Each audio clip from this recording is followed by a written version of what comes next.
PowerPoint. I hope it will be big enough to send it by email. They are not so big as... Okay, now it's okay. It's appear for us, so you can start. Before that, I only will introduce you to the colleague and our doctors here. Okay. Okay, 1 minute. I will send you the presentation. Take your time. Just for sure. Yeah, it's until... Take your time.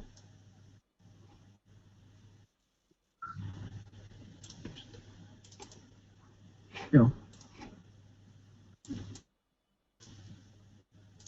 And behind of the College of Engineering, المدن University, Department of Architecture, behind of all the doctor, professors, engineering, and all the attendees here in our free conference calls.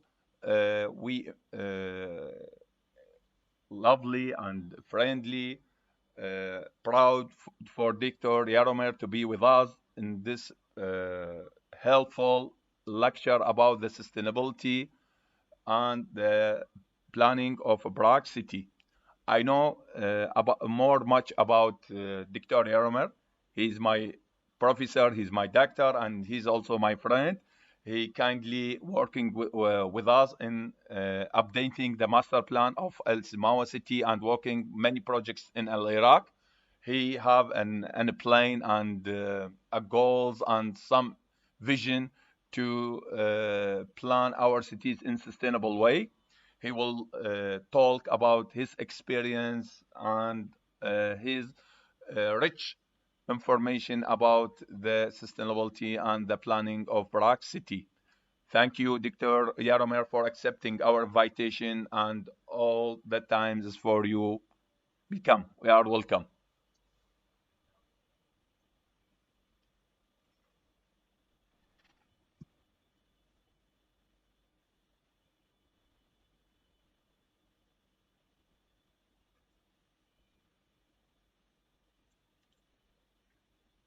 Mr. Yaromer?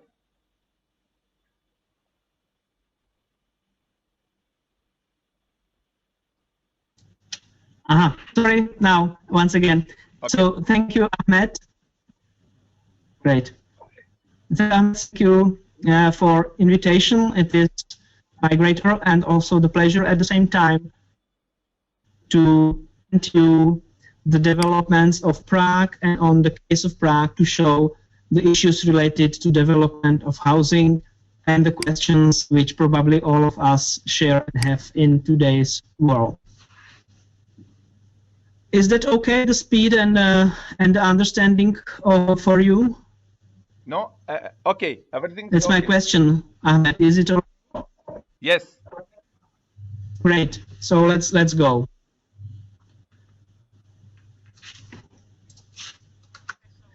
Okay, so the title is Managing the City of Prague, the Sustainable Planning. As probably you know, I work for the city of Prague now almost for 8 years. Before I worked for the private company where we were planning and we were working in cooperation with BOC Prague on developments of several towns and cities. During the time I received a PhD from the Czech Technical University in urban design and urban planning. At the same time, now I also teach at the Faculty of Architecture at the Czech Technical University, where I teach and I'm responsible for a real estate development module and subjects. Plus, maybe it is important to mention I cooperate with the University Center for Energy Efficient Buildings in Prague, Czech Technical University. So now let's go to our topics. This is just the information about material in the PDF. Sorry. So before I start the story and tell about the content, this is the picture from the fairy tale, which is very famous. It's a story of grandmother, and I think it's always important to think about our behavior and about the feelings which we have in the space. And also, if we speak about housing and development, it is not only for us, but it goes back in history and it goes further into the future. So this is a famous story from the Czech nation, but I think the way how we feel and how we live in the space is as well important, and probably from the picture you can see it. So the content will be the short history of Prague, to have you know about the context of Prague, then some data and statistics how Prague developed, what kind of plans we have today, the issue of current development, and then to conclusion to have some questions, and then as I spoke with Ahmed, we would have like 30 minutes possible for discussion. So brief history. Prague is capital of the Czech Republic, being in the middle of Europe. Here are some cities which are the closest one, including Dresden, Berlin, Munich, Vienna, Bratislava, and also, for example, Krakow, which you maybe know from Poland. So Prague is the capital, and in Czech Republic, this is the Czech Republic, we have 13 regions. Prague is one of the regions as a capital city. The area of our country is a small country with the population counting 10.5 million inhabitants currently. But if you look at the topography, you can see that the Prague is in the center, the red triangle, and is surrounded from all of the parts by border mountains. So we in our territory unchanged since the European history started from the 8th or 9th century. So the Czech kingdom stayed in this territory. It's a different situation from Poland, which shifted the Poland from east more to the west after the Second World War. Our territory in Prague is for hundreds of years the capital of Czech lands. If we zoom in, you can see the topography of Prague, which is, as in many cases also in Iran, the city is, let's say, guided or it's linked directly to the river Vltava. And the topography is interesting because on the east it goes more than 150 meters up, while on the eastern part, eastwards, it goes step by step. And that is here because, as you see it from the history, it was a place where the river Vltava was able to come over. Here you can see the first around 1150 after the Christ in our counting of years. So this is where only the first settlements in my country by the Slavonic tribes were placed. And from that time we have the famous Old Town Square and Old Town monuments. This is the Prague before 1348. Medieval towns with Old Town on the right riverbank and Lesser Town on the left riverbank and Prague Castle. And by the red you can see the contour of the boundary of the city walls or town walls at the time.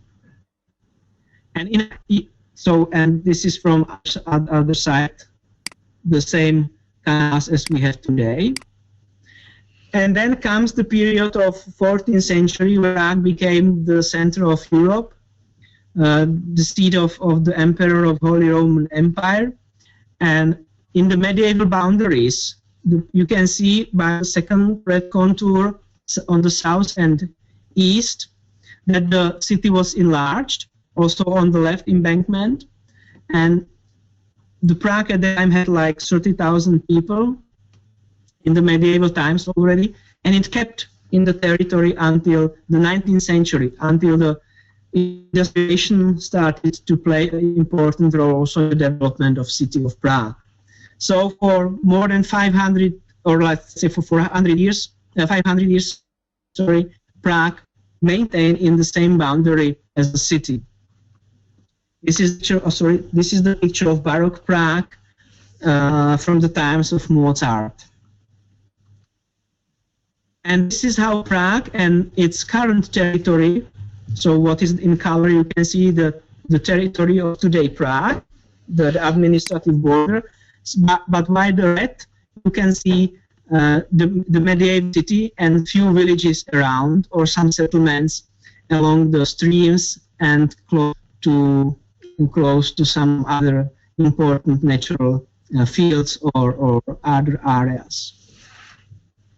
Fortunately, we have this documentation from the 19th century. And the industrialization came. This is a picture of Smíchov.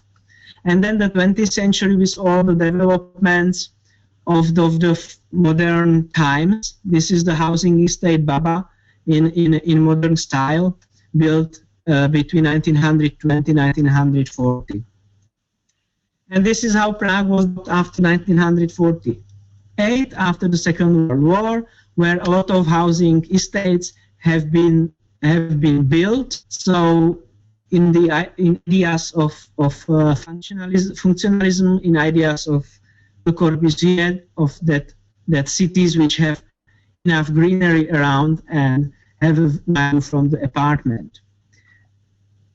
Many of the housing estates haven't been finished as they have been planned by architects, and unfortunately, because of the communist regime, we were not able to improve the system, and the corrections would be obviously done in the normal times didn't happen. So we continued mostly in similar systems which were established in 60s until the end of 80s, beginning 90s, 1990s.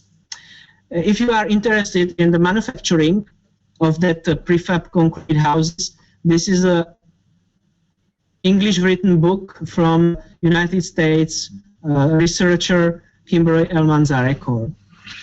So this is an overview from outside.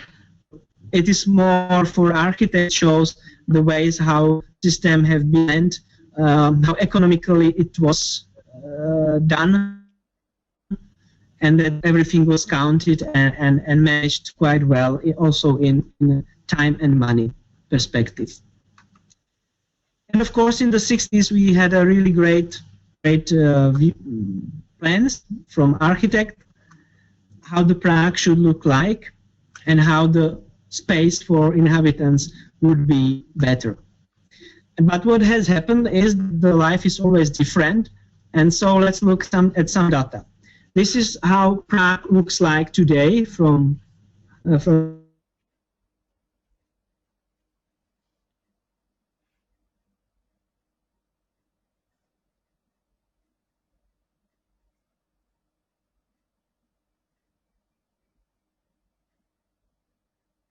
estates, as it is visible also in Iraq or in Baghdad for you.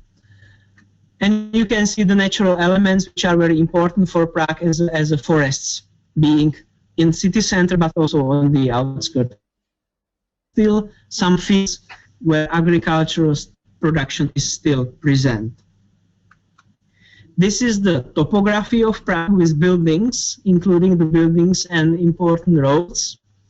And still you can see the river Vltava as a main feature of the topography, as a main element of Prague development. And this is the footprint of house. I show it because we used to work with it a lot here in Central Europe. We try to figure out how the footprint is changing in time. So it is also the school of urban morphology works with this. And I would like to then touch the question of standard. And as you can see, this is how the housing standard per person has changed. We can see 1991, the fall of communism, the average standard per person by square meters of apartment was 16. In 20 years, it almost doubled to 32 meters, and today we should wait until next year when there will be another census each 10 years, and we will see how the number enlarged.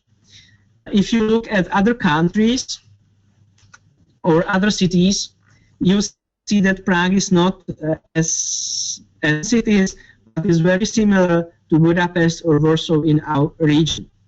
But it shows that probably in Prague we would like to live like in Vienna or Berlin in future, to have standards, and therefore we have to count also with the probability of extension of the square meter standard per person. This is important for development because in population prognosis you can see three different versions how Prague can grow. One is that Prague will maintain as big as it is today.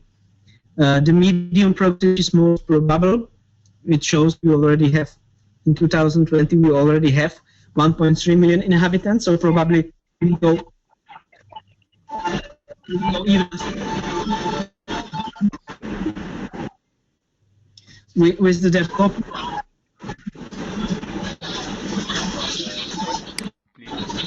Sorry, somebody has on the microphone. Yes, there is some. Oh, sorry. Open. Please mute all the microphones. Okay, it's okay. Okay, Dr. Yaromer, sorry. No, that's fine. It happens always. Yes. It's fine. So, okay. You can see the prognosis of population, and so it shows also in a low prognosis if we don't have a growth, but then we need more space because people would ask for higher standard. Of course, these numbers are different in Iraq, but as well, it's everywhere that people would like a better standard than the parents or grandparents have. So we would need a space in the city of Prague. Probably what is important to mention in case of Prague is that after the fall of communism, after the fall of Berlin Wall, we were of the development which would happen, but we couldn't stop it, and it's a suburbanization which took place everywhere, the suburban areas of Prague or on the outskirts of Prague and elsewhere around Prague. It was not very well planned because in communism or in communist time everything was planned too much, so the reaction was let's build well, but it was not coordinated with infrastructure, it was not coordinated with actual demands in the places and space there. So some developments are not popular anymore, and some have problems with transportation or public facilities and amenities which are not in place big enough to fulfill the demand of people there. What was quite successful 20-30 years of it is that if we look at Prague and public transportation use, it's called modal split, we see that the public transportation or public transport routes done by motor vehicles in Prague, that 63%, roughly 50% to 40% are took by public transport in comparison to car. So Prague is very successful in the use of was. We will see what will happen after the COVID-19, after this pandemic situation, where the public transport is not anymore as favorable mean of transport because the issues related to this virus. But we hope that still the Prague passport will keep the share of the routes by motor vehicles in Prague as high as it was. And I would like to mention about Prague, which is also important, and we have to work as planners and architects in Prague every day with it, is the UNESCO heritage which we live in. But the area is quite big, which is under the kind of security or which is secure UNESCO and also our committees and city committees. So you can see the violet boundary, the thin one boundary here around. This is the protective zone, and this red one is the core. All this area is under the certain kind of protection of UNESCO, the city. We did also a comparison how big is our it's called so buffer zone, which is really the biggest one. Sorry, and also the inner core is quite big. The bigger is only and Rome. The important for Prague and development and for every city is the administrative division. Here you can see the 57 local boroughs of Prague, like local municipalities, which have its own assembly, council, and mayor.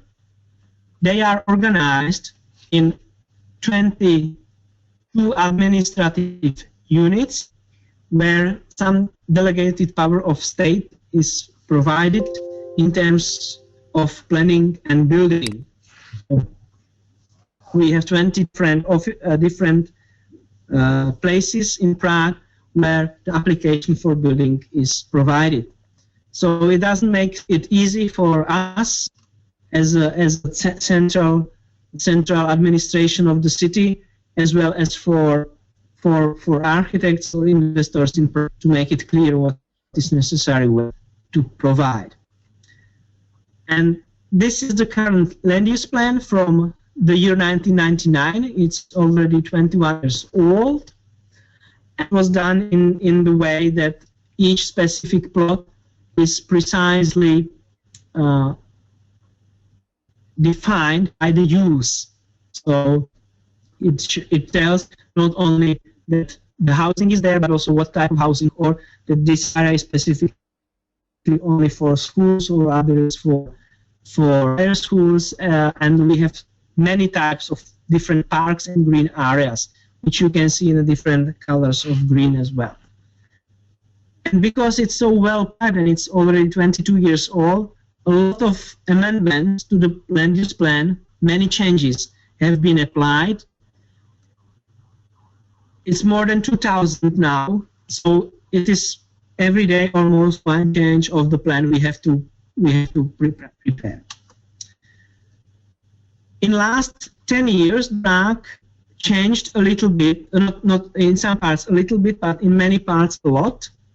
In planning, we changed a lot because we prepared the new building arts for territory of Prague, and they are telling what is the standard of building for buildings and also for plans. For example, they described that in each road there must be, you can see it on the right side, that in each road there must be 4 trees to be placed in future. We are not telling that each street should have a tree necessarily, but in future, if somebody would like to have it, then please to do some changes in infrastructure, keep it in mind and prepare the space for it. And it is depending on the hierarchy of the street. So if it is very important street, it is compulsory to prepare on the both sides the space for and the place for trees. If it is lower hierarchy street, then it is not necessary to do it. We also try to reduce the advertisements, and all the issues. This was not so successful, but we try to keep the clear what is the possible highest regulation and how the public space also should be organized. This was quite successful, and today everybody in Prague is designing according to these new standards. Through these standards, I come to the third topic of the lecture, which is focused on current development in Prague. I don't know how in Iraq exactly or precisely, But in our Central European context, the architecture is usually presented as an architecture, as a one piece of art or one piece of architecture being placed in some place, but mostly the pictures, the photos, the graphic layout are showing only the building itself and only the situation with the neighboring few buildings is usually displaced, but that's it.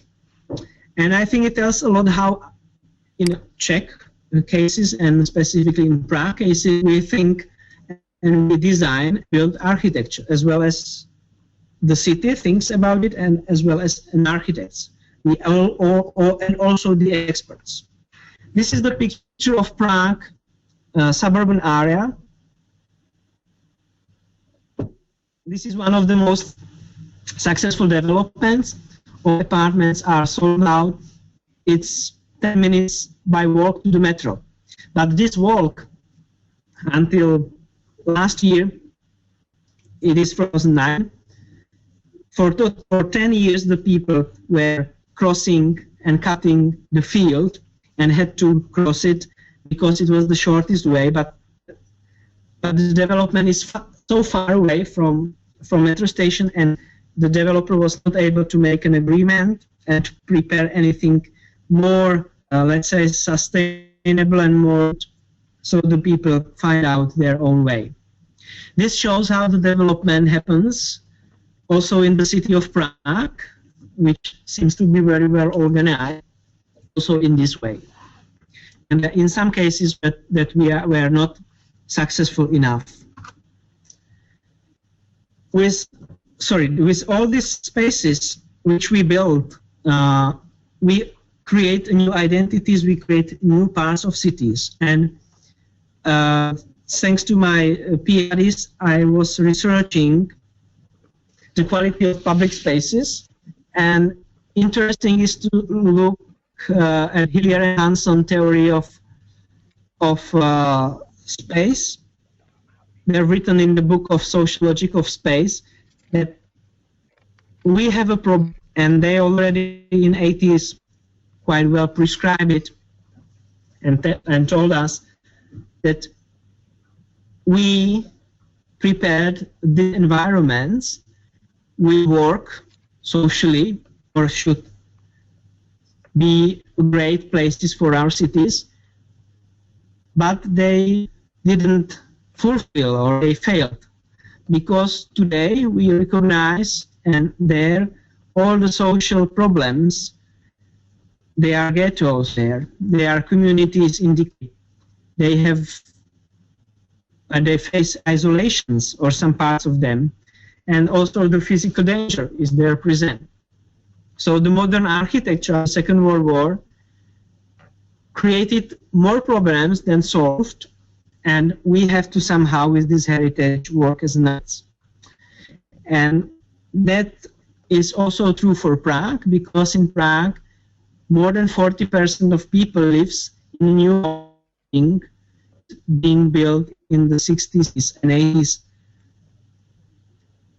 according to modernistic rules of Le Corbusier ideas of one city.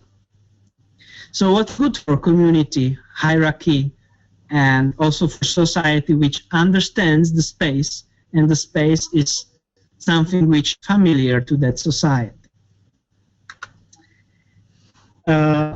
We can call it the visualizing the invisible, because that is very strange and difficult to trace how they behave, how they walk, and how they move through the city.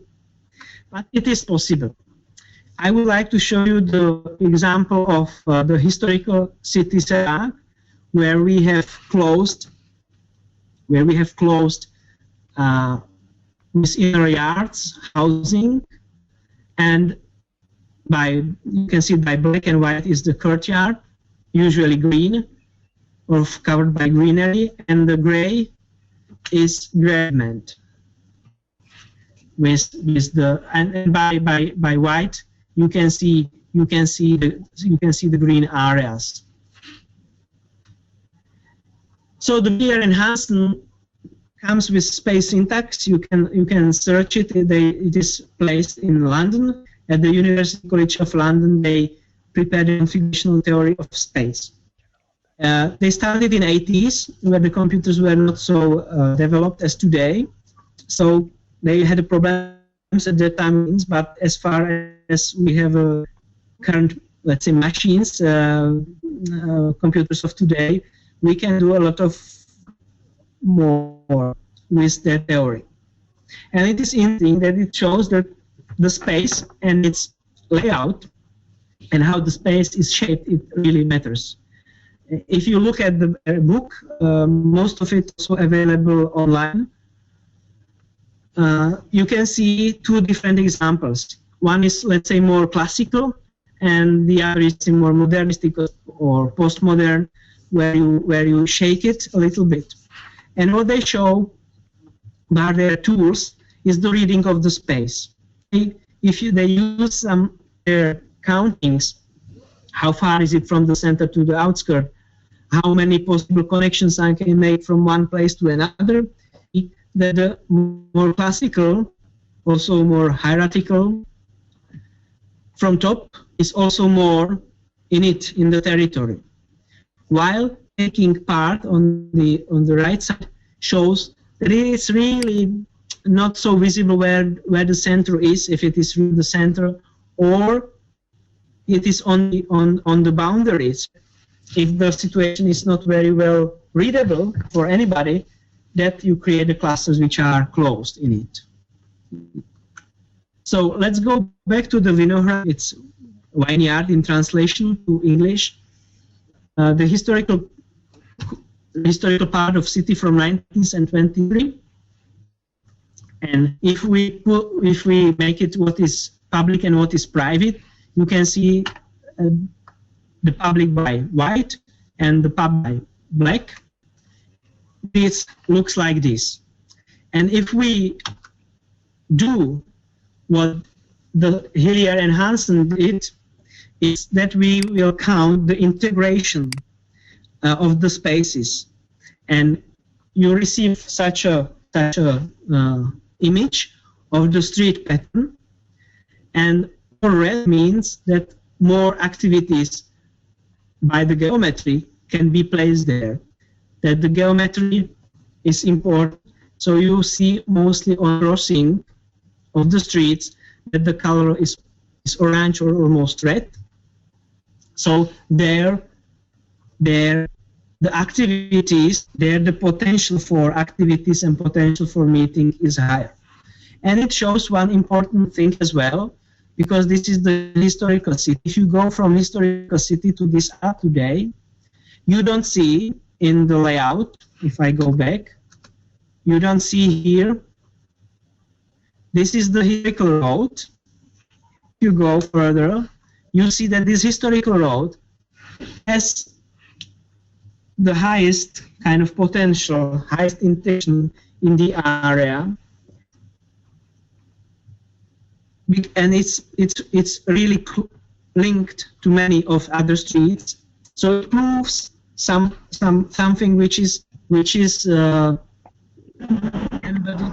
in the plan of that historical core. And here it is what I spoke more about, the corners. This is in better resolution. If we zoom in, this is, I think, 2 kilometers by 2 kilometers. And see that at each corner the integration is higher, that the space which is known, this is known, but I would like to show that this tool which they have works in a traditional city very well. So how we can use it, and I use it in my research in the development Prague. Here you can see the residential developments in Prague. We do it in my country different, and I know it from Iraq, that the land is sold to private developer, or the private developer has a land, and he choose the place which plan can be built, and on the territory which is from 10 hectares to 60 hectares, prepares the plan, and he has to build. Today, the time for preparation of project is quite long. It takes at least 7 years to prepare the project, build it. Here on the map, you can see the red areas of current developments being built in Prague, 25 years, maybe already 30 years, including also some later housing estates being built in the 1990s, while in some we are after the year 2000. So you can see that everywhere in Prague something has happened. If we see there have been placed and when, you can see here the timeline and also the districts of Prague. And we see that the most of them was not in the center, because we have historical center, but was also not in peripheral areas where more detached or row houses are being built than only the residential housing complexes. They can look like this. This is, I would say, the better example from architect Milunic, who cooperated with also Frank Gehry on the dancing house in Prague. And this is in the area here, the next housing estate from 1960s. And you see the different scheme in the layout. And on the right side, you always will see the size, 4 hectares. Sorry, it is in our European, so it's 42,000 square meters DR. And you can see then the percentage of public space, 67% of public space, and the total number of dwellings or apartments. Another case of Prague, I would like to show you how the developments look like in also architectural way, is Palov, Kasua on the opposite city. And you can see it here. What this picture always shows is that here we have a lot of publics, the hundreds of units, but if you see how the surrounding area is organized, you see that this is a new element which is similar to the new house estates being built more eastwards. This is another housing estate being built after 1990s, and it shows again this print screen of footprint of public and private space. That here you see that it is really not fitting into the area, which is mostly created by closed private areas. Here are housing row of houses and detached houses around. So this is the new element type. This is another housing estate. Again, you can see it being in here. As you see in many of them, and we are keeping to design and propose the cities as it was after the chart of Athens, after the Le Corbusier ideas, that we would have a parks, in the parks we would have houses. This is fine until the moment when this is too wide, far away from the city center, then it is peripheral, and then you have the problems who keep the maintenance, because this is mostly the, and then the boundary between the private and the public space. I think it's also an issue for these where the boundary should be and how we have to create the higher densities while keeping the characteristics of territory. This is the flow. So this is this is the footprint of the houses. And now comes the example of something which is as obvious or usual in Prague, and those are the semi-detached houses in outskirts of Prague. They are mostly for foreigners, so the architecture is not Czech. the architectural language is imported from, say, Western or English style countries. So you see it is here, and here you see we have the houses, at least on the backyard, have the private garden. It is also a different typology and a different type of housing, because in my country it's not usual that you have open public space in front of your house. In the small housing, you have usually the fence here. So, and if you further, this is the chance, another housing project for social housing, on one for social housing. You can see that the figure is more as the modern housing estates being placed here. Still, the public space, very high number of maintenance, surcharges, and 1,500 dwellings. This is another example. This is not already very nice architecture from my perspective, and public space is done in a cheap way to our standards. And it is here. The locality is quite well. In development, it is the great. Here you have a hospital, and here you have a big park. And this is the one of the last. This is so-called in translation, and this is on the periphery of Prague already, the housing estate. So those are those where you can see on the top line here, you can the old ones, the first three, and plus this housing estate from 60s.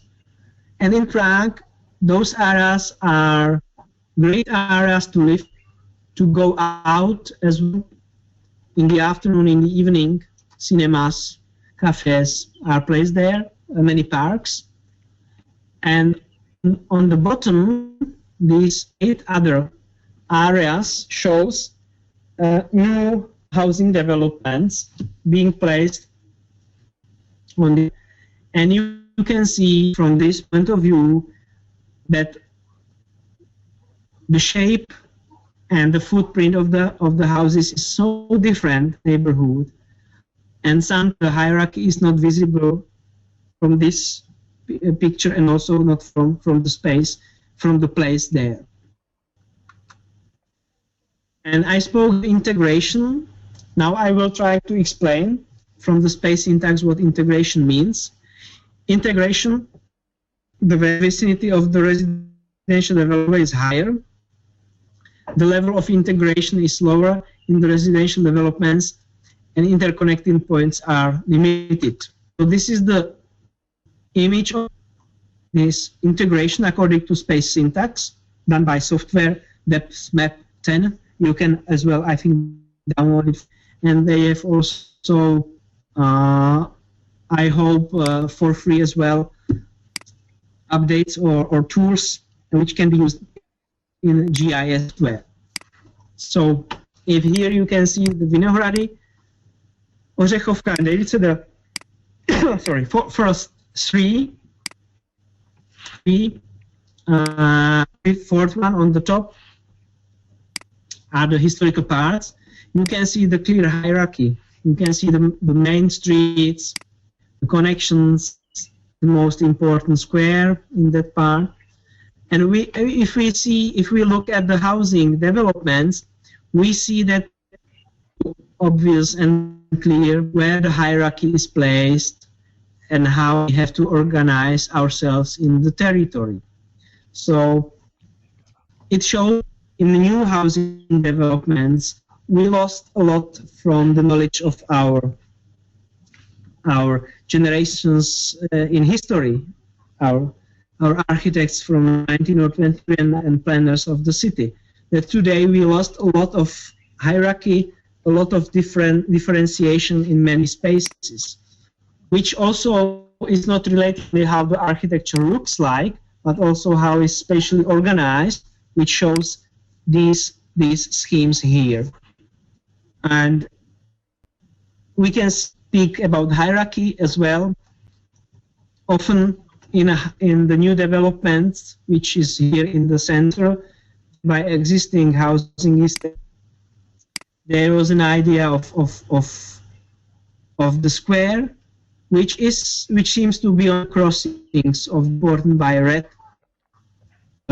shown axis. So this is the square. This is the main X in the house. It is possible somehow to think about it and to implement it. And now we come close to the end, the conclusion. So the question is, what are the boundaries of today? Where ends up our private space, starts the public space? Where is our private space in communication by media, online communication, and so on? Well, in planning, much more easy to define or answer, because we are still in physical space. As well in Prague, we can have many different boundaries around city of Prague. I presented or I work in the areas working group of Eurocities, and so I know that by black is the boundary of administrative Prague, but I know that maybe the Prague is bigger as the third line, the dotted one, because this is the meta region where most of the at least once or 2 times per week goes for culture or business to Prague, and when, let's say, 1/3 of people work in Prague. So you can trend boundaries of Prague, of cities, of territories. It depends what will be the need, the boundary. Here it would be coordinated planning, as I mentioned before, that the development had happened everywhere around Prague, and we have now the problems with everyday community. So the question of boundaries it might be related to the consumption of energies. Here you can see the EU energy consumption in 2011 is as well back the year of EU census. For that year we have all the necessary data for housing. And what is important is that housing and households have a really high consumption of 1/4, the same as industry. And but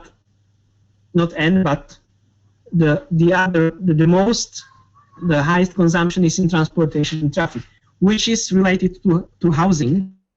If people don't live in the territory where they work, they have to commute, and then they need energy to transportation.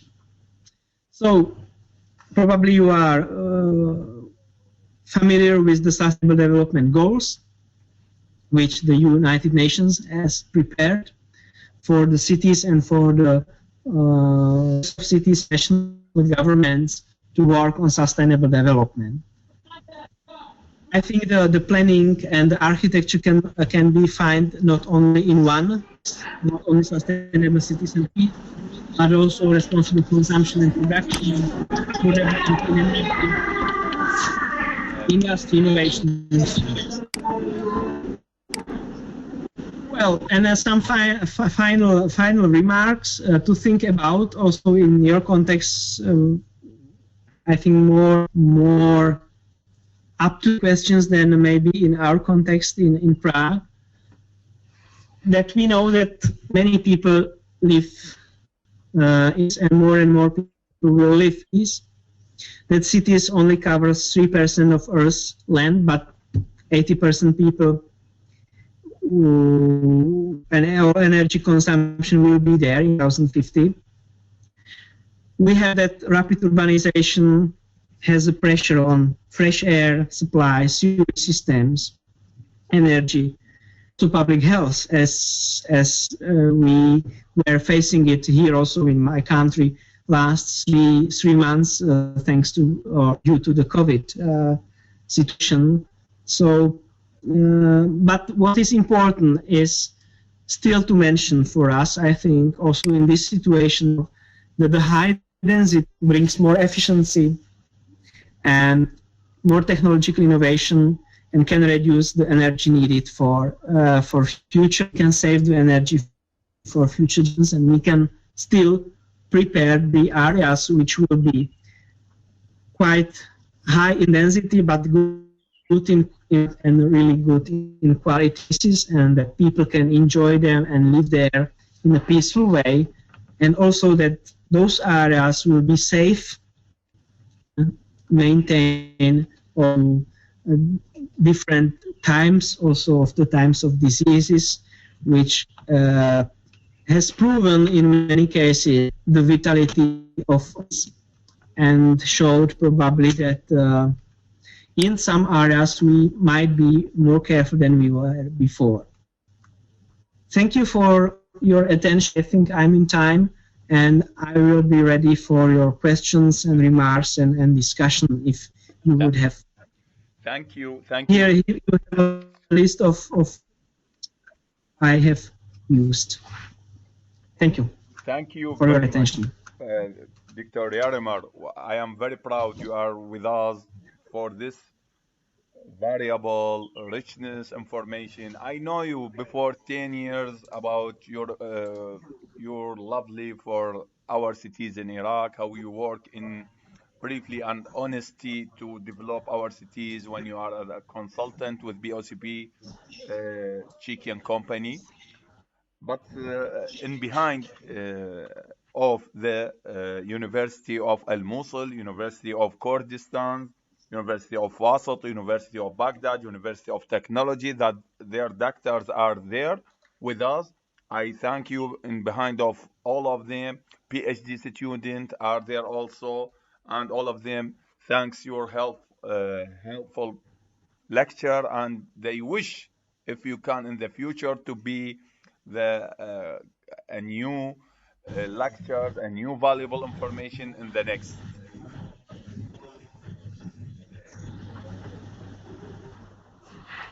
Thank you. Okay. And my question, I will start the question. Okay. Dr. Yaromer, who manage this huge responsibilities? Who manage it? The municipality of Prague or the local government? Or it's like I visited Prague for 3 times. It's like a huge duty. So who manage this big city in sustainability?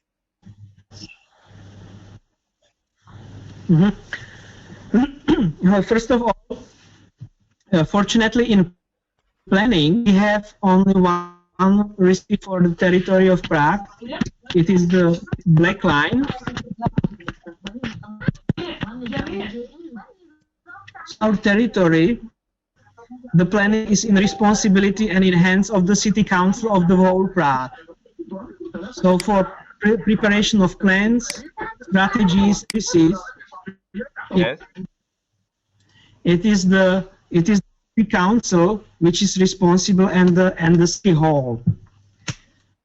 But if you add the parks, the public space maintenance, social care, education, then the responsibilities are shared among 57 local boroughs, local municipalities.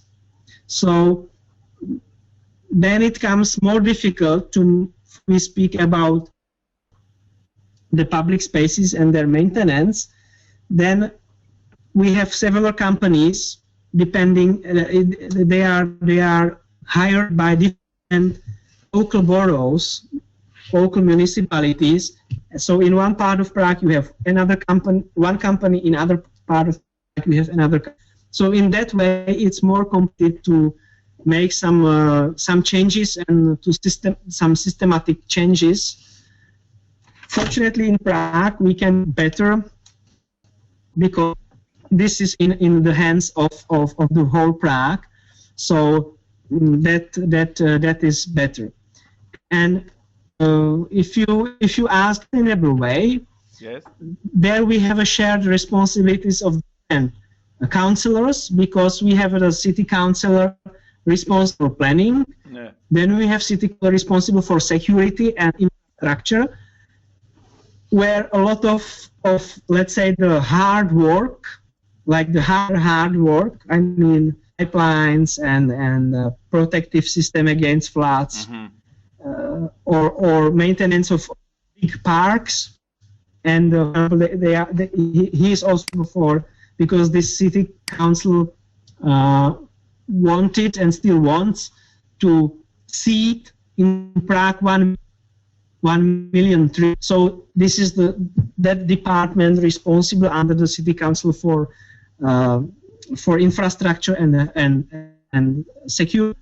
Plus we have another responsible for transportation, and he's responsible for transportation. I think this is in each city similar.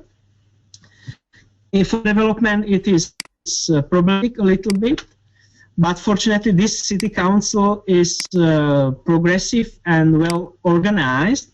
So usually council for transportation cooperates a lot, and not only them personally, but also their departments and their patients, their assistant. Both of them usually goes to the meetings and try to follow it, not only from perspective of planning and architecture, but also from perspective of transportation, which is important. Currently, Prague has approved strategic plan, and we approved 1 year and something ago the plan for mitigation and adaptation to climate changes, and also we prepared the plans for activating or doing more in we call it in our country blue and green infrastructure, which means to develop the systems will better manage the water flows and the greenery in the city to ease the climate change, which in Prague is presented by the heat islands, low level of water in the river, and also not having enough water to during the summer to maintain, for example. Still we have it a lot, but it decreasing the water for let's say industrial use or cleaning and maintenance of public spaces. So in the sustainable development, we did last year's quite good steps. Also, what we tried is that in this year and next year, we will speak and discuss the standards that probably in the building standard, which is like a bylaw. So it's a compulsory material you have to for preparation for building in Prague.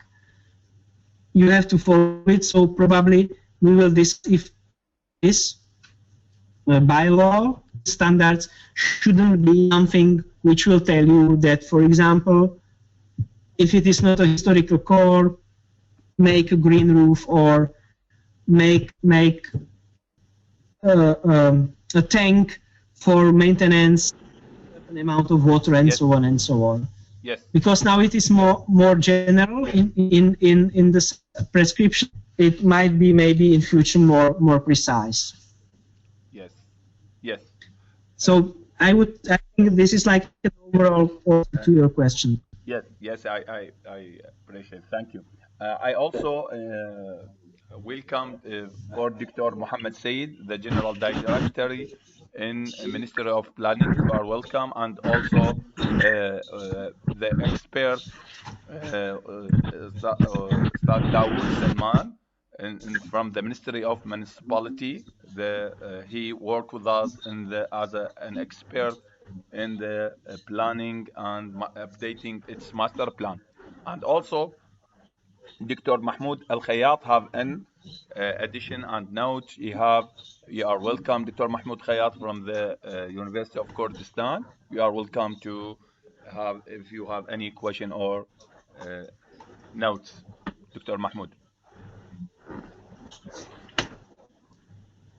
Good evening, everybody. مساء الخير على محاضرة ممتازة. It was a very interesting lecture. Thank you. And I learned a lot. Yes, thank you very much, Dr. Ahmed. It is great, and the lecturer, professor, we are very honored to be introduced to such a high-profile presenter. Actually, to make higher benefit of this lecture, to make a comparison between what is going on in our cities in Iraq and what is going on in your cities in your country. Pity I haven't visited. I have visited many cities in Europe, but I didn't manage to Prague. But I have read a lot about this dancing, tango dancing building in Frank Gehry's building. So the question is, what is the rate or percentage of people who own their dwelling units that they live in Prague? This is a very important issue because in our country we have a certain image. So I want to listen to you. What is the rate of percentage of people owning their dwelling units?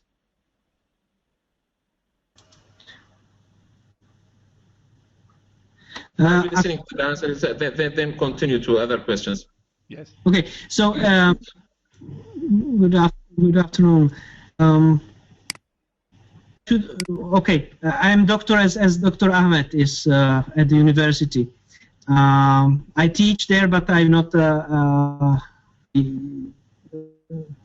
professor in an academic way. Yes. Yeah. What the number is between 60 to 70%.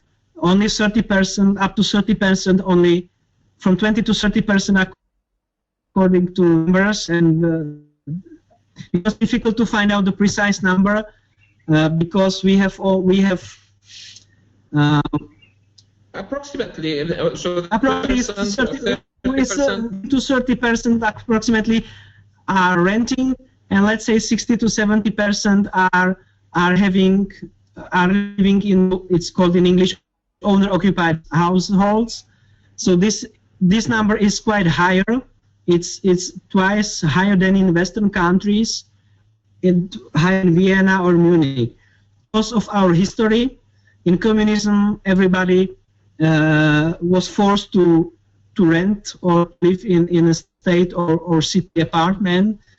And because of historical circumstances of 20th century, I think it's similar to your country, these historical circumstances, people would like to have at least some certain types. So in my country, it's like a standard to have owner-occupied housing, which makes affordability of housing quite difficult to solve because the prices are higher, and the development is only done for private, how immediately sold out. So which is fast development. So in 5 years you are done and you go to build another house. But the affordability now is also issue in other cities, but in Prague is issue for newcomers.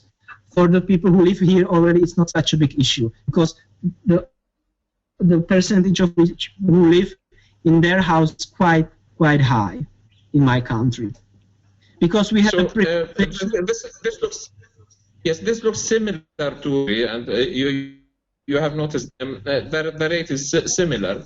But the second question is to how extent the government and legislations are supporting people to be owner of their dwelling units. So is there any subsidy or support from the government for the people, long loan or giving up the government to just give a gift to the dwellers that this is free of payment dwelling units? Well, I understand your question.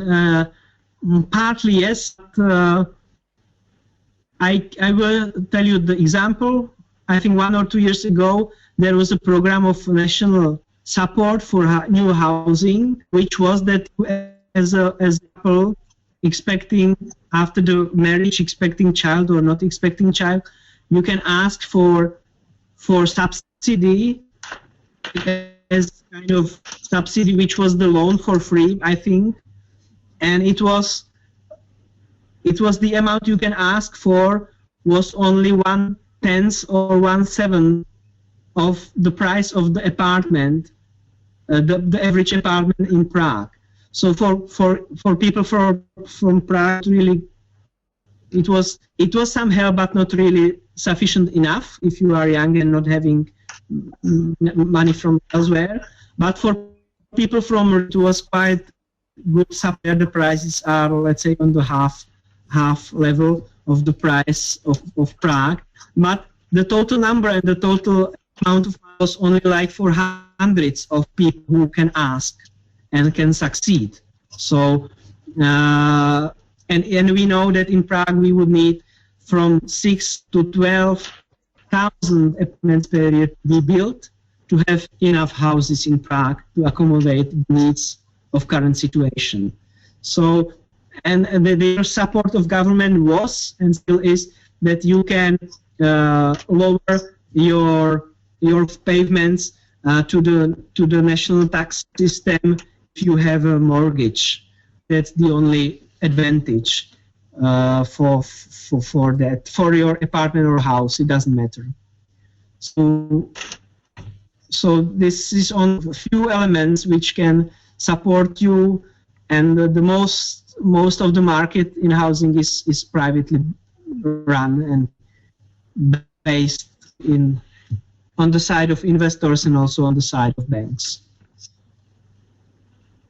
Okay, thank you very much. I have another question. I think there are a lot of who are waiting to ask questions. I see one about. Thank you for your questions. Okay, very much.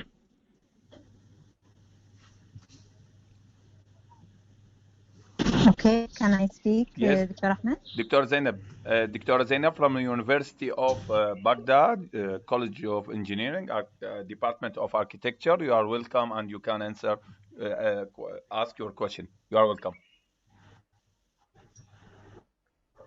Thank you, Ahmed, for this interesting lecture.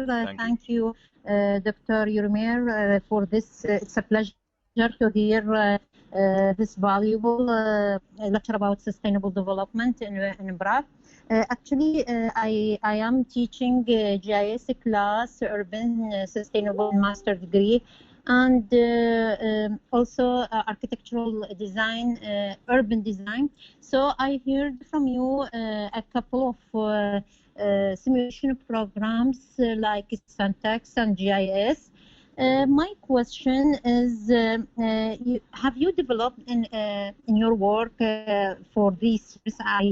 As I knew now that you are working, that it is part of your PhD thesis that you are working in similar programs. So have you developed a program specialist in urban sustainability in Prague, and can you give us a name for these simulation programs, or you are working on just depth map and space syntax and related GIS programs? Because we are already here working on the programs and develop our information. So do you have a new program, urban sustainability program? Thank you very much for this lecture. Thank you, Dr. Ahmed. Thank you, Dr. Zain. Yes, Dr. Yaromer. Thank you for your question. No, we haven't developed new ones. We use depth map and also in here at the Institute of Planning we use GIS and do some GIS standard ones, and also, if necessary, we use the depth map to do some analysis, to some checkings. So we would like it more often, but we haven't developed our own tool. I think in your case it is necessary because it works with the cultural circuits of our Western cities. Yes, I think we should do it. Thank you very much. Thank you. You are welcome. Thank you. Also, Dr. Yaromer, we have... Maybe... Yes? Sorry? No, but maybe only one thing is that we here looking on the spaces which are mostly often visited, but of course it shows also the places which are hidden and enclosed. So do the analysis of apartment, I can use it because I see for the separation, I know the spaces where I have, which are important for your society and for your working of families. So I think it can be used, but only you have to make a different explanation of the outcomes than usually we do in Europe. Yes, actually, I studied in the BIT program about the environmental circumstances in our country, and I have many research about this specific area. But I thought because you are talked about the heritage areas and the triangle, very valuable places in your country. So I thought you have a special program to to prevent any like it is forbidden area. You can't go further. This unique spaces. So that's my idea. That's where. Thank you. Okay, thank you. No, we not have a program, but our colleagues from university, from different department, I'm at the department for typology, but they are from department of design. They currently run, and I'm going to finish this year, research about the historical development of historical cores and historical cities in my country, and they were trying to put different layers of development and to find out. We have been speaking about what is necessary to maintain and what is necessary to a little bit change or adapt to keep the historical quality and valuable things in the territory. Thank you for the remark. Maybe we can use it for Prague and work on it. Thank you. It's interesting to see the research in the future. Yes. Also, Dr. Yaromer, also we have some question in the chat box. One question from Ahmed Abu Kharima. I have a question about the difference between the space syntax and spatial analysis from the point of view of practical work. The second question is, what is the best or worst decision made by the decision maker that affected the city in direct way? So he have two questions. Okay. Yeah, two practical questions. Yes. Well, space syntax is a theory, and they have several tools, and the spatial analysis can be done also by GIS, or you can do it by just drawing the plan. So always I try to distinguish the space syntax tools and the configurational theory of space, because we use their software black box. You just put the plan and it shows you something. But while the spatial analysis, you can have a difference. You can create a foot, so-called nulli-planar flow. It started in history. We can also use the GIS analysis of closeness, visibility analysis, and so on. So I try to put two distinction between space syntax and the rest. of the spatial analysis. And if you ask for decisions, well, no, maybe one decision which was necessary to be done but was not wise. After 30 years back, looking 30 years back, is the privatization.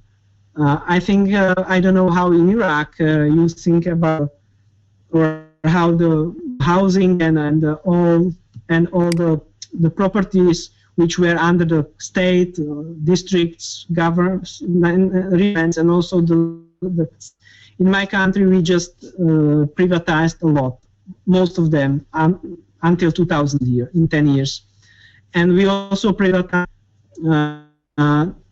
states. They were in the hands of cities and the state, the housing flats, the apartments, and they have been still in some parts of the privatization is going on of these housing units. So today we have in housing estates tens of thousands of owners, but it is very difficult to make an agreement to build or rebuild some parts, or to bring some renovation programs and renovation schemes for the states. I think it was we had to wait with privatization unless we would create some kind of idea what we will do with housing estates, how we will renew them, in which steps, and how much money we would then need. Because today the people own the apartment but have to pay the price for renovation themselves already, and so the inner depth of money after the decades of maintenance they have to pay, or they already have paid in couple years back. So this was, I think, the decision, and the good decision in contrary to that was that thanks to the private property and the private money coming to our country, maybe it was a good decision to allow the businesses in the city center of Prague, because today the city center of the historical center of Prague is well maintained, well kept, and all the monuments are in very good quality and conditions. So all looks great, and what will be in the next 20, 30, when a new round of renovation must be placed here. So so I would say that also to enable private sector into the areas where historic are, and to allow them to renew the areas might be good. So these are two cases in contradiction. Yes, thank you. Thank you, Dr. Yaromer. Also, another question from Mariam Rafi al-Marsoumi. Can the Dr. Yaromer clarify how Prague accommodates expanding urbanization in the next decades?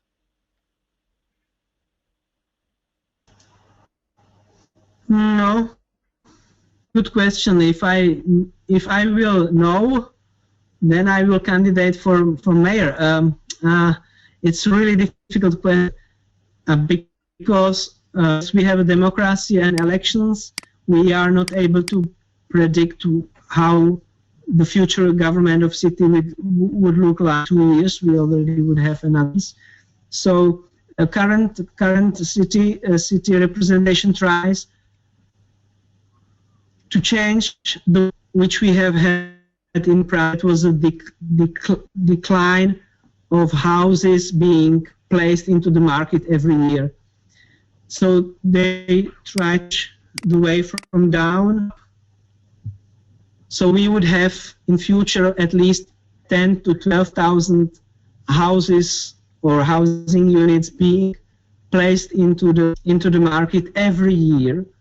That would help to Prague to decrease to accommodate the urbanization and decrease pressure on the outskirts of Prague and the areas around in the region, which are 30, 50, even more kilometers away. Also would be the state, which can start to build fast rail tracks, and then thanks to that more space regional train tracks, to increase the amount of people being transported by trains. And in today's situation, in some directions from Prague, you can't put more trains, more capacity, because you are at the top of the capacity of tracks, physical infrastructure. So hopefully we can manage it, but it is demanding everybody from us, the representation or institute of representing the city, but also the local 57 boroughs to accept strategy, plus also the people who are responsible for protecting the monument care. They have to also agree with something which probably they are not willing to enable today, because they protect the historical core very strictly. Need to increase in some areas the density and the capacity of places. Yes. Thank you for the question, which we almost every ask how to make the development of Prague sustainable and thank you. Also affordable. Also, I'm sorry you are tired for 1 hour and a half, but all the attendees need to ask you, so be patient with us, Dr. Yaromer. Thank you for your valuable. Another question from Dr. Abdul-Jalil Dharri. Are there any environmental problem now in Prague? Are there any challenges, environmental challenges for Prague?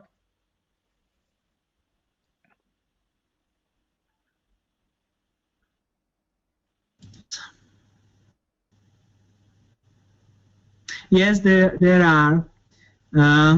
You will be surprised, but the water is. Prague is the big reservoir not far away from Prague, but still we have a lot of drinking water, so it's not the situation as I know from Iraq and the problems you face. But this becomes also a problem in Prague, that we have to really even manage the water systems better and work with water better than in history. So we have to try to keep the water in the territory, not let it go from the territory. So this is current issue which we really and it's really environmentally linked. Plus, it is also the heat islands which we have in Prague. We have to reduce their influence because for us the 40 degrees centigrade in summer is not temperature because are not used to that. Our systems are not used to that. So we try to build the new quarters in a good way, that they would have green roofs, they would have trees, they would have green areas which would be able to keep the water in the territory and then slowly slowly evaporate the water back to the atmospheres to increase the microclimates and all the things. Yes, thank you. There is also another question from Dr. Shada, my teacher from University of Baghdad, Department of Architecture. You are welcome, Dr. Shada.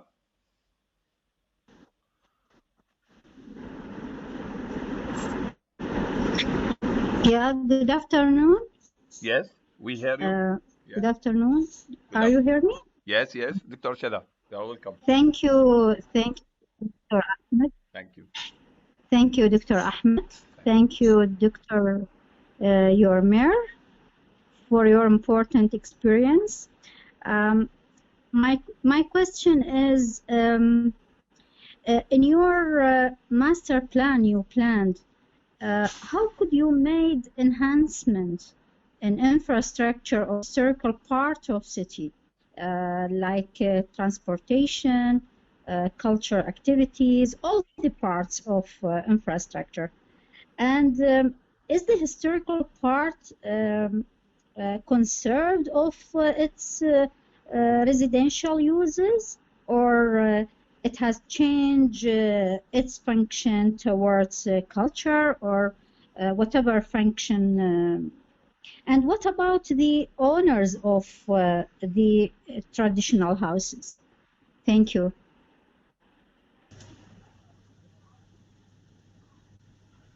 Good afternoon. Thank you for your question. Interesting one. Well, about the owner, well, as I already mentioned, a lot of houses have been privatized in history, so we have privately owned houses. Many of them in historical sense are higher because of the attractivity of Prague. We have foreign or European or people from which own the property. It's not anymore the people from Prague in many cases, and so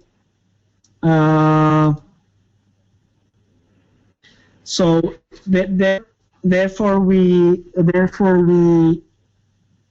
think how to maintain a normal functionality in the historical core. So yeah. Because the number of inhabitants living in the territory decreased, like the inhabitants of Prague, the temporary but valuable inhabitants decreased from 60,000 to 30,000 in last 20 years. And we had like 20,000 Airbnb in the city center. This is now solved by the COVID, but we will see in future. And so there is a discussion on how to maintain the cities vivid for normal people. The COVID-19 helped a lot because now the streets are empty of tourists and it's full. It's not full, but it's only people being there now going for business or to offices. Fortunately, the University of Prague, the Charles University, is placed. It has many buildings in the city center. It is the city must cooperate with universities and other state institutions, their offices and place where people can still work in the city center, because then other services will be there. And your question, infrastructure served, but we can do some enhancement in infrastructure. We try to improve the quality of public spaces, which then needs some infrastructure underneath. But we have to all and every project consult in detail with the monument protection department, because they are very specifically also about archaeological sites. We cannot go really into the underground in many areas, so also they have to follow the limits of underground space. So we have these limitations, and then it is a discussion, because also at our department, I'm responsible for, as a director of the Department of Urban Design at Prague Institute, we create the plans for renovation some squares in the historical core, and so we have to discuss 10 times the details of the plan because of the monument protection. So it's complicated, but it is possible to do. Yeah, thank you so much. Thank you, Dr. Shada, for this good question. Dr. Yaromer, maybe this is the last question also from me. What is the role of the UCEB, the Central of Sustainable Research, that are built in outside of Prague, for developing the research of sustainability? Are there support from this center? Something you can say something about this center, UCEB?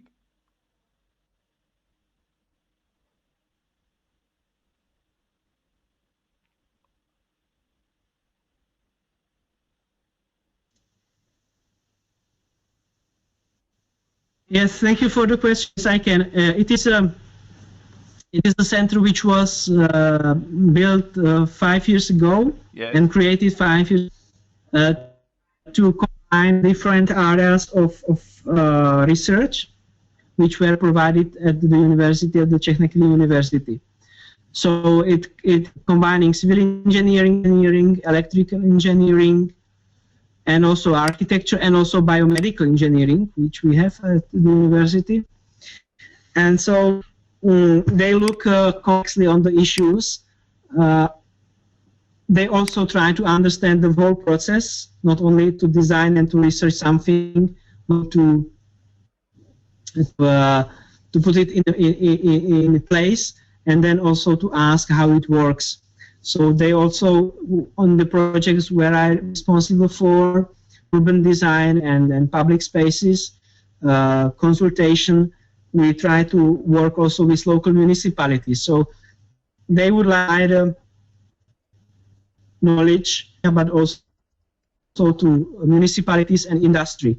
So in some projects they work with industry where it is obvious that industry is demanding something, but in many areas they also try to work with municipalities as somebody who is implementing and should implement the sustainable. Yes.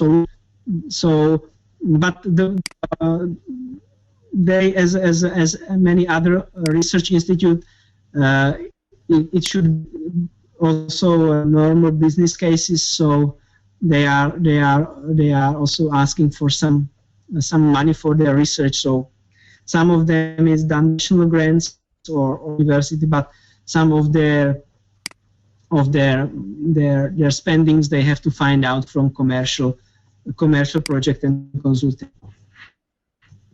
Thank you. And also, is that okay? Yes.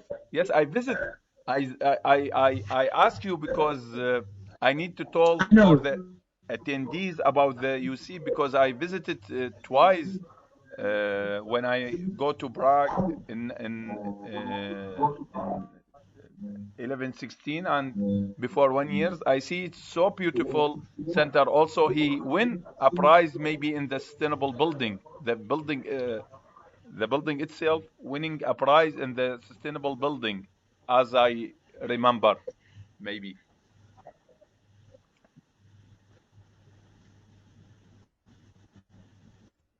The building itself, it's done in a sustainable way to be low energy demand. Yes. In a good standard. Yes. And also we have as a laboratory. Yes. They are testing. They are testing the facades and the different ceilings and using the fire. We hope. Wood. Yeah, wood. We hope we can develop the reeds from the marshes in this Central Europe for sustainable material. If we can, we hope that.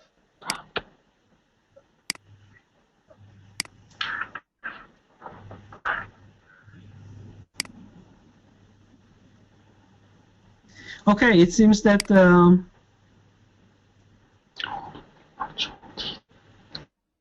that we answered. Yes. Questions, or is there anything? No. Anybody? There is an next question from Dr. Sam'an from the University of Diyala, Department of Architecture. Yes, Dr. Sam'an, you are welcome. Yes. Do you hear me? Yes. Doctor? Yes. Yeah. Good afternoon, my dear friend, Dr. Ahmed, and Dr. Yaromer. A wonderful lecture indeed. My question is, did the political regimes have a major impact on the urban development of the city of Prague? What is the fundamental difference between the experience in a communist government for more than 40 years and the rule of a liberal for more than last 30 years? Thank you.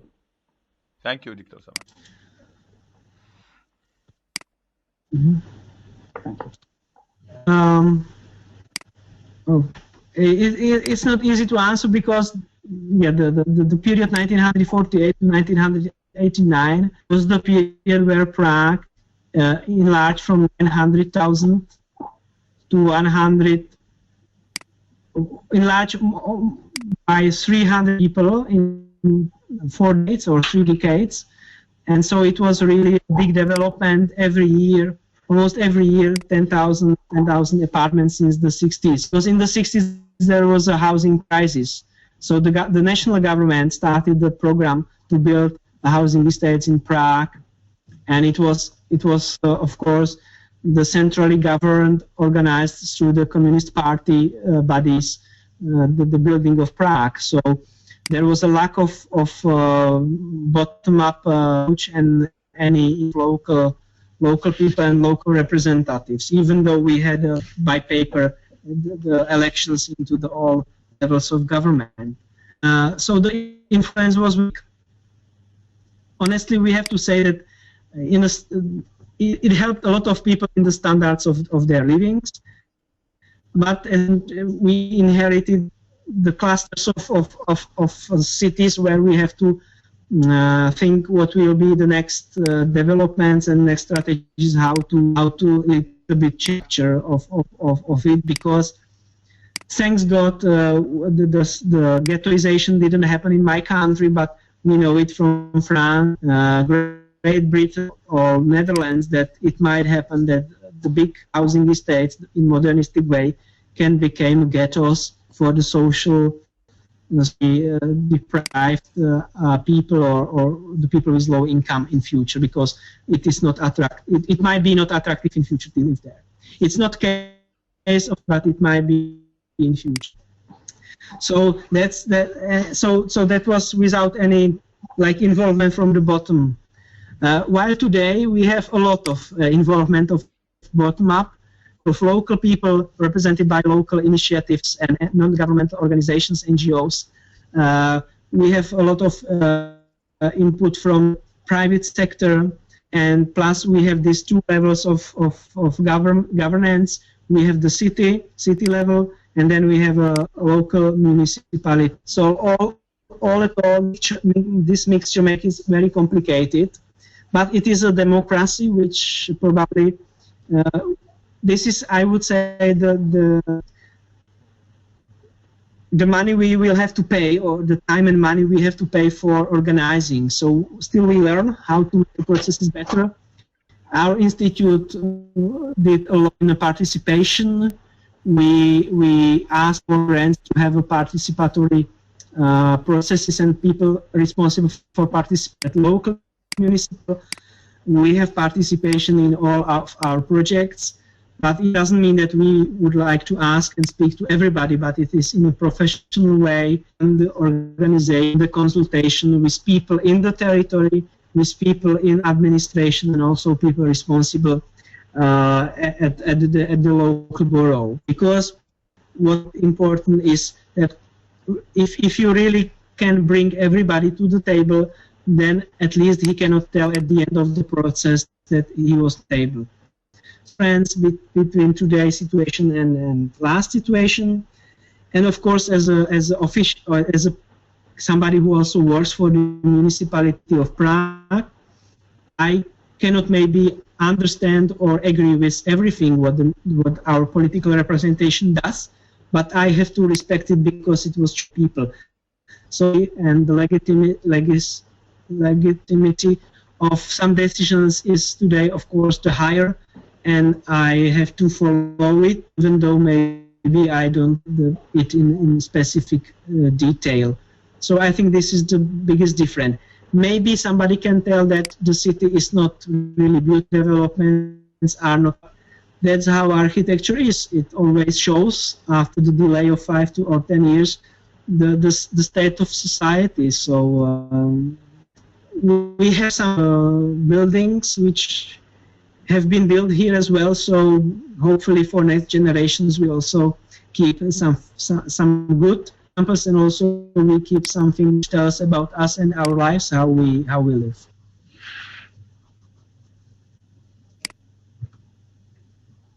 So that's my answer. Yes.